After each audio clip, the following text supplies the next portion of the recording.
Micro economics. It examines the behavior of individual economic units or individual markets. Correct ಆಗಿದೆಯಾ? ಅಲ್ಲಿ ಬಳಸಿರೋಂಥ ಪದ ಯಾವುದು? Keyword individual. ಮ್ಯಾಕ್ರೋ ಎಕನಾಮಿಕ್ಸ್ ಅಲ್ಲಿ it's a whole, economy as a whole, ಇಡೀ ಇಂಡಿಯಾದ ನೋಡ್ತಾರೆ.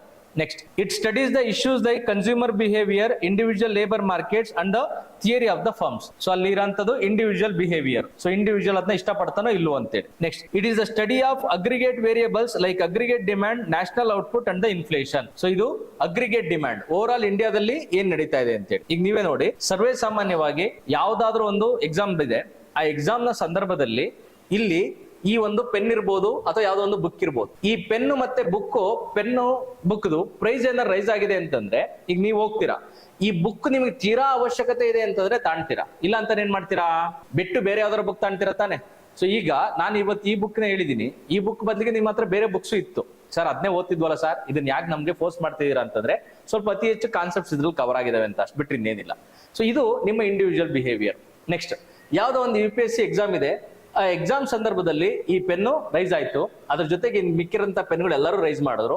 ಈ ಬುಕ್ ಏನಿದೆಯಲ್ಲ, ಈ ಬುಕ್ ವೆರಿ ಇಂಪಾರ್ಟೆಂಟ್, ಇದ್ರದ್ದು ರೈಸ್ ಆಗಿದೆ. ಈಗ ನೀವೇ ಹೇಳಿ, ಈ ಒಂದು ಚಂದ್ರ ಲೇಔಟ್ ಅಲ್ಲಿ ಇರೋಂಥವ್ರು ಈ ಬುಕ್ ಇಂದಲೇ ಬರುತ್ತೆ ಮತ್ತೆ ಈ ಪೆನ್ ಅಲ್ಲಿ ಬರೆದ್ರೆ ತುಂಬಾ ಚೆನ್ನಾಗಿ ಆನ್ಸರ್ ಬರುತ್ತೆ ಅಂತಾರೆ, ತಾಣ್ತಾರೋ ತಾಣದಿಲ್ವೋ? ತಾಣ್ತಾರೆ ತಾನೆ. ಸೊ ಇದನ್ನ ನಾನು ಯಾವ ಲೆವೆಲ್ ಅಲ್ಲಿ ನೋಡಿದೀನಿ? ಇಂಡಿವಿಜುವಲ್ ಲೆವೆಲ್ ಅಲ್ಲಿ, ಮೈಕ್ರೋ ಲೆವೆಲ್ ಅಲ್ಲಿ ನೋಡಿದೀನಿ. ಇದನ್ನ ಯಾವ ಲೆವೆಲ್ ಅಲ್ಲಿ ನೋಡ್ತಾ ಇದೀವಿ? ಬ್ರಾಡರ್ ಲೆವೆಲ್ ಅಲ್ಲಿ ನೋಡ್ತಾ ಇದೀವಿ ಅಷ್ಟೇ. It assumes macro variables remain constant. Next, fourth one ಬನ್ನಿ, main tools. Demand and supply of a particular commodity. So demand ಮತ್ತೆ ಸಪ್ಲೈ. ಸೊ ಅದೇನಾದ್ರೂ ಪ್ರೈಸ್ ಜಾಸ್ತಿ ಆಗಿದೆ ಅಂತಂದ್ರೆ ನಾನು ಇಷ್ಟಪಡೋದಿಲ್ಲ, ಪ್ರೈಸ್ ಕಡಿಮೆ ಆಗಿದೆ ಅಂತ ನಾನು ತಾಣ್ತೀನಿ. Next, main tools. Aggregate demand and aggregate supply. Aggregate demand ಅಂತಂದ್ರೆ ಓವರ್ ಆಲ್ ಡಿಮ್ಯಾಂಡ್ ಅಂತ. ಓವರ್ ಆಲ್ ಡಿಮ್ಯಾಂಡ್ ಅಂತಂದ್ರೆ ನೀವು ಲೆಕ್ಕ ಹಾಕಿ, ಇಲ್ಲಿ ಈ ಪಂಜಾಬ್ ನಲ್ಲಿ ಈ ಒಂದು ವಸ್ತುವಿಗೆ ಡಿಮ್ಯಾಂಡ್ ಇಲ್ಲ, ಆದ್ರೆ ಕರ್ನಾಟಕದಲ್ಲಿ ಅದರ ಡಬಲ್ ಡಿಮ್ಯಾಂಡ್ ಇದೆ. ಅದೇ ವೆಸ್ಟ್ ಬೆಂಗಾಲಿಗೆ ಬಂದ್ರೆ ಅದರದ್ದು ಟ್ರಿಬಲ್ ಡಿಮ್ಯಾಂಡ್ ಇದೆ. ಹಾಗೆ ಡೆಲ್ಲಿಗೆ ಬಂದ್ರೆ ಯಾವುದೇ ತರದ ಡಿಮ್ಯಾಂಡ್ ಇಲ್ಲ. ಅದೇ ನೀವೇನೋ ಮಹಾರಾಷ್ಟ್ರಕ್ಕೆ ಬಂದ್ರೆ 5 ಪಟ್ಟಿದೆ. ಸೊ ಈ ರೀತಿಯಾಗಿ ಎಲ್ಲಾ ಡಿಮ್ಯಾಂಡ್ ಗಳಿದಾವಲ್ಲ ಅವನ್ನ ಅಗ್ರಿಗೇಟ್ ಮಾಡಿ ಇದ್ ಮಾಡ್ತಾರೆ. ಸೊ ಇಲ್ಲಿ ಮೈನಸ್ ಇದೆ ಅಂತಂದ್ರೆ ಅದನ್ನ ಕಳಿಬೇಕು, ಇಲ್ಲಿ 0 ಇದೆ ಅಂತಂದ್ರೆ ಅದನ್ನ ಆಡ್ ಮಾಡಂಗಿಲ್ಲ. ಯಾವ್ದಿದೆಯಲ್ಲ ಆಡ್ ಮಾಡಿ ಓವರ್ ಆಲ್ ಡಿಮ್ಯಾಂಡ್, ಇಂಡಿಯಾದಲ್ಲಿ ಆ ವಸ್ತುವಿಗೆ ಬೆಲೆ ಏನಿದೆ ಇದನ್ನ ನಾವು ಅಗ್ರಿಗೇಟ್ ಡಿಮ್ಯಾಂಡ್ ಅಂತ ಕರೀತೀವಿ. ಅಗ್ರಿಗೇಟ್ ಸಪ್ಲೈ ಅಂತಂದ್ರೆ ಇಡೀ ಇಂಡಿಯಾಗೆ ಸಪ್ಲೈ ಯಾವ ರೀತಿಯಾಗಿದೆ ಅಂತ. ಸೊ ಈಗ ಕರ್ನಾಟಕಕ್ಕೆ ಈರುಳ್ಳಿ ಸಪ್ಲೈ ಜಾಸ್ತಿ ಬಂದಿರಬಹುದು, ಮಹಾರಾಷ್ಟ್ರಕ್ಕೆ ಈರುಳ್ಳಿ ಸಪ್ಲೈ ನಮ್ಗಿನ್ನ ಡಬಲ್ ಬಂದಿರಬಹುದು. ಇವೆರಡನ್ನ ಕಂಬೈನ್ ಮಾಡಿದ್ರೆ ಅದನ್ನ ಅಗ್ರಿಗೇಟ್ ಸಪ್ಲೈ ಅಂತ ಕರೀತೀವಿ. ಹಾಗೇನೆ ಅಗ್ರಿಗೇಟ್ ಡಿಮ್ಯಾಂಡ್ ಅಂತಂದ್ರೆ ಎಲ್ಲೆಲ್ಲಿ ಅದಕ್ಕೆ ಬೇಡಿಕೆ ಎಷ್ಟಿದೆ ಅದು over all India. It is also known as price theory. It is also known as income and employment theory. ಇದು ಜನರಲ್ ಆಗಿರೋಂಥದ್ದು. ಇವುಗಳ ಬಗ್ಗೆ ಇಷ್ಟೊಂದೆಲ್ಲ ತಲೆ ಕೆಡಿಸ್ಕೊಳ್ಳೋ ಅವಶ್ಯಕತೆ ಇಲ್ಲ. ಮೈಕ್ರೋ ಅಂತಂದ್ರೆ ಇಂಡಿವಿಜುವಲ್ ಲೆವೆಲ್, ಮ್ಯಾಕ್ರೋ ಅಂತಂದ್ರೆ ಹೋಲ್ ವರ್ಲ್ಡ್. ಎರಡಕ್ಕೂ ಒಂದಕ್ಕೊಂದು ಸಂಬಂಧ ಇದೆ. ಟ್ಯಾಕ್ಸ್ ನ ಯಾರು ಹಾಕಕ್ ಸಾಧ್ಯ ಇದೆ? ಗವರ್ನಮೆಂಟ್ ತಾನೆ. ಸಣ್ಣ ಈ ಟ್ಯಾಕ್ಸ್ ನ ಹಾಕಿದೆ ಗವರ್ನಮೆಂಟ್ ಅಂತಂದ್ರೆ ನೀವೇ ಹೇಳಿ, ಟ್ಯಾಕ್ಸ್ ಜಾಸ್ತಿ ಆಯ್ತು ಅಂತಂದ್ರೆ ಇಡೀ ಇಂಡಿಯಾಗ ಅಪ್ಲೈ ಆಗುತ್ತಾ, ಇಲ್ಲಾಂದ್ರೆ ಪರ್ಟಿಕ್ಯುಲರ್ ಇದಕ್ ಮಾತ್ರ ಅಪ್ಲೈ ಆಗುತ್ತಾ? ಇಡೀ ಇಂಡಿಯಾಗ ಅಪ್ಲೈ ಆಯ್ತಾ? ಈಗ ಈ ಟ್ಯಾಕ್ಸ್ ಜಾಸ್ತಿ ಆಗಿದೆ ಅಂತಂದ್ರೆ ನನ್ನ ಹತ್ರ ನನ್ನ ಆದಾಯ 1000 ರೂಪಾಯಿ ಇತ್ತು, ಇದರಲ್ಲಿ ಮುಂಚೆ ನಾನು 100 ರೂಪಾಯಿ ಕಟ್ತಾ ಇದ್ದೆ. ಈಗ ನನ್ನ ಟ್ಯಾಕ್ಸ್ ಜಾಸ್ತಿ ಆಗಿರೋದ್ರಿಂದ ನನ್ನ 200 ರೂಪಾಯಿ ಹೊರಟೋಯ್ತು. ನನ್ನ ಡಿಸ್ಪೋಸಬಲ್ ಅಮೌಂಟ್ ಎಷ್ಟು ಹೊಡಿತು? 800. ಮುಂಚೆ ಎಷ್ಟಿತ್ತು ನಂದು? 900. ಈಗ 100 ರೂಪಾಯಿ ನನ್ ಕಡಿಮೆ ಆಗಿದೆ ಅಂತಂದ್ರೆ ನನ್ನ ಒಂದು ಇಂಡಿವಿಜುವಲ್ ಚಾಯ್ಸ್, ನನ್ನ ಇಂಡಿವಿಜುವಲ್ ಡಿಮ್ಯಾಂಡ್, ನನ್ನ ಇಂಡಿವಿಜುವಲ್ ರಿಕ್ವೈರ್ಮೆಂಟ್ ಇದಾವಲ್ಲ, ಕಡಿಮೆ ಆಗ್ತಾವ ಜಾಸ್ತಿ ಆಗ್ತಾವ? ಕಡಿಮೆ ಆಗ್ತದೆ. ಸೊ ಈಗ ಇಂಡಿವಿಜುವಲ್ ಡಿಮ್ಯಾಂಡ್ ಮತ್ತೆ ಚಾಯ್ಸಸ್ ಕಡಿಮೆ ಆಯ್ತು ಅಂತಂದ್ರೆ ಮೈಕ್ರೋನಾ ಮ್ಯಾಕ್ರೋನಾ? ಮೈಕ್ರೋ. ಟ್ಯಾಕ್ಸ್ ಎಲ್ಲಿ ಮುಟ್ಟಿರೋದು ನಾವು? ಮ್ಯಾಕ್ರೋ. ಇಡೀ ಇಂಡಿಯಾ ಲೆವೆಲ್ ಅಲ್ಲಿ ಮುಟ್ಟಿರ. ಅರ್ಥ ಆಯ್ತಾ? ಸೊ ಇದು ಹಾಗೇನೆ RBI ಏನಾದ್ರೂ ಇಂಟ್ರೆಸ್ಟ್ ರೇಟ್ ನ ಕಡಿಮೆ ಮಾಡ್ತು ಅಂತಂದ್ರೆ ಇಂಡಿವಿಜುವಲ್ ಗೆ ದುಡ್ಡು ಜಾಸ್ತಿ ಸಿಗುತ್ತೆ. ಇಂಡಿವಿಜುವಲ್ ದುಡ್ಡು ಜಾಸ್ತಿ ಸಿಕ್ಕಿದೆ ಅಂತಂದ್ರೆ ಆತನ ಚಾಯ್ಸ್ ಜಾಸ್ತಿ ಆಗುತ್ತೆ. ಆಗೇನಾಗುತ್ತದು? ಮೈಕ್ರೋ. ಇಲ್ಲಿರಂತದ್ದು ಮ್ಯಾಕ್. Both are interrelated. ಎರಡನ್ನೂ ಸಹ ಚೆಕ್ ಮಾಡ್ತಾ ಇರಬೇಕು. ಎರಡು ಚೆಕ್ ಮಾಡದಲ್ಲೇನೆ ಬರೀ ಮ್ಯಾಕ್ರೋ ಲೆವೆಲ್ ಅಲ್ಲಿ ನಾವು ನೋಡ್ತೀವಿ ಅಂತಂದ್ರೆ ಇಡೀ ದೇಶವೇ ಉದ್ಧಾರ ಆಗ್ಬೋದು, ಬಟ್ ಕೆಲವು ಜನ ಸಾಯ್ಬಹುದು. ಬರೀ ಮೈಕ್ರೋ ಲೆವೆಲ್ ನೋಡ್ತೀನಿ ಅಂತಂದ್ರೆ ಇಡೀ ದೇಶವೇ ಪೂರ್ತಿಯಾಗಿ ಹಾಳಾಗಿರ್ಬೋದು. ಸೊ ಅದು ಪರಿಸ್ಥಿತಿ. ಹೀಗಾಗಿ ಇಲ್ಲಿ ಕೊಡ್ಬೇಕಾದ್ರೆ ಈ ಮ್ಯಾಕ್ರೋ ಮತ್ತೆ ಮೈಕ್ರೋನ ಯಾವ ರೀತಿ ಕೊಡ್ತಾರೆ ಅಂತಂದ್ರೆ ಒಂದು ಡಾಕ್ಟರ್ ಅನಾಲಜಿ ನಲ್ಲಿ ಕೊಡ್ತಾರೆ. ಆ ಡಾಕ್ಟರ್ ಅನಾಲಜಿ ಯಾವ ರೀತಿಯಾಗಿದೆ ಅಂತಂದ್ರೆ ಡಾಕ್ಟರ್ ಏನ್ ಮಾಡ್ತಾರೆ ಅಂತಂದ್ರೆ ಒಂದು ಪರ್ಟಿಕ್ಯುಲರ್ ಸೆಲ್ ನ ಚೆಕ್ ಮಾಡ್ತಾರೆ. ಯಾವುದು?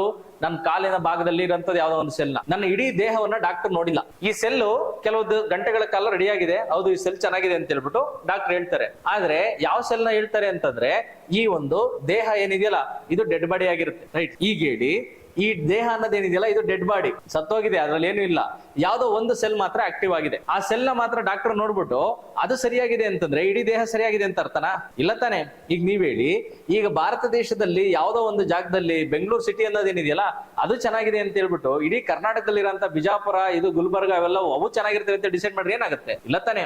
ಸೊ ಇದ್ರ ಅರ್ಥ ಏನು ಅಂತಂದ್ರೆ ಬರೀ ಮೈಕ್ರೋ ಚೆಕ್ ಮಾಡಿದ್ರೆ ಮ್ಯಾಕ್ರೋ ಉಲ್ಟಾ ಹೊಡಿ. ಹಾಗೇನೆ ನೆಕ್ಸ್ಟ್ ಇನ್ನೊಂದ್ ಕಡೆ ಏನಾಗಿರುತ್ತೆ ಅಂತಂದ್ರೆ ಒಬ್ಬ ವ್ಯಕ್ತಿಯ ದೇಹ ತುಂಬಾ ಚೆನ್ನಾಗಿರುತ್ತೆ, ಮೇಲ್ಗಡೆಯಿಂದ ಡಾಕ್ಟರ್ ಚೆನ್ನಾಗಿ ಚೆಕ್ ಮಾಡ್ತಾನೆ. ಆ ಚೆಕ್ ಮಾಡೋಂತಹ ಸಂದರ್ಭದಲ್ಲಿ ಈ ಒಬ್ಬ ವ್ಯಕ್ತಿ ಎಲ್ಲಿಟ್ಟಿರ್ತಾನೆ ಅಂತಂದ್ರೆ ಒಂದು ಕಾಲ್ನ ಯಾವ್ದ್ರೊಳಗೆ ಹಾಕಿರ್ತಾನೆ ಅಂತಂದ್ರೆ ಯಾವ್ದೋ ಒಂದು ಐಸಲ್ಲಿ ಹಾಕಿರ್ತಾನೆ, ಫುಲ್ ವಿಪರೀತವಾದಂತಹ ಐಸು. ಇನ್ನೊಂದು ಕಾಲ್ನ ಯಾವ್ದ್ರಲ್ಲಿ ಹಾಕಿರ್ತಾನೆ ಅಂತಂದ್ರೆ ಯಾವ್ದೋ ಈಟ್ ಹಾಕಿ ಕುತ್ಕೊಂಡಿರ್ತಾನೆ. ನೀವು ಜಿಯೋಗ್ರಫಿನಲ್ಲಿ ಓದಿರ್ತೀರ, ಅಲ್ಲಲ್ಲಿ ಒಬ್ಬ ವ್ಯಕ್ತಿ ವಿಪರೀತವಾದಂತಹ ಬಿಸಿಲಿದ್ದು ಆತ ಏನಾದ್ರೂ ಐಸ್ ಜಾಗದಲ್ಲಿ ಏನಾರ ಇದ್ದು ಕಾಲು ಪೂರ್ತಿಯಾಗಿ ಐಸ್ ಮೇಲೆ ಇರುತ್ತೆ, ಅವನ ತಲೆ ಮೇಲೆ ತೀರಾ ಬಿಸಿಲಿರುತ್ತೆ.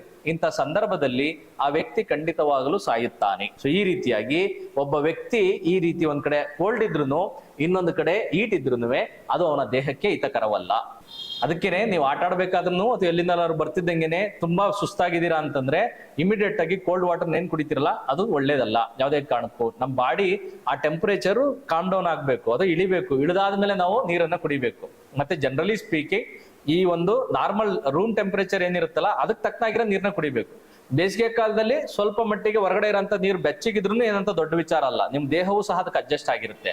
ಸೊ ಅಂತ ಸಂದರ್ಭದಲ್ಲಿ ನನಗೆ ಕೋಲ್ಡ್ ವಾಟರ್ ಬೇಕು, ನನಗೆ ಫ್ರಿಡ್ಜ್ ಅಲ್ಲಿ ಇರೋದೇ ಬೇಕು ಅಂತಂದ್ರೆ ಅದು ಆರೋಗ್ಯಕ್ಕೆ ಒಳ್ಳೇದಲ್ಲ. ಸೊ ಈ ರೀತಿ ಈಗ ನೋಡಿ, ಈಗ ಇಲ್ಲಿ ದೇಹ ಚೆನ್ನಾಗಿದೆ, ಇಲ್ಲಿರೋಂಥದ್ದು ಮೈಕ್ರೋ ಲೆವೆಲ್ ಕರ್ನಾಟಕ, ಇಲ್ಲಿರೋಂಥದ್ದು ತಮಿಳ್ನಾಡು. ಚೆನ್ನಾಗಿಲ್ಲ ಅಂತಂದ್ರೆ ಇಡೀ ದೇಶ ಚೆನ್ನಾಗಿರೋ ಸಾಧ್ಯನಾ? ಸೊ ಈಗ ಇಡೀ ದೇಶ ಚೆನ್ನಾಗಿರ್ಬೇಕು ಅಂತಂದ್ರೆ ಎಲ್ಲವೂ ಚೆನ್ನಾಗಿರ್ಬೇಕು. ನೆಕ್ಸ್ಟ್ ಇಲ್ಲಿರೋಂಥದ್ದು ಬೆಂಗಳೂರು ಮಾತ್ರ ಚೆನ್ನಾಗಿದೆ, ಗುಲ್ಬರ್ಗ ಇಲ್ಲ, ನಂತರದಲ್ಲಿ ಬೇರೆದಿಲ್ಲ ಅಂತಂದ್ರೆ ಇಡೀ ಕರ್ನಾಟಕ ಇರಕ್ಕೆ ಸಾಧ್ಯನಾ? ಸರಿನಾ? ಸೊ ಈ ರೀತಿಯಾಗಿ micro will complement the macro and macro will complement the micro always. ಎರಡು ಡೌಟ್ ಇದೆಯಾ? ಸೊ ಇದಿಷ್ಟು ಮ್ಯಾಕ್ರೋ ಮತ್ತೆ ಮೈಕ್ರೋಗೆ ಸಂಬಂಧಪಟ್ಟಿರಂತ ವಿಚಾರ.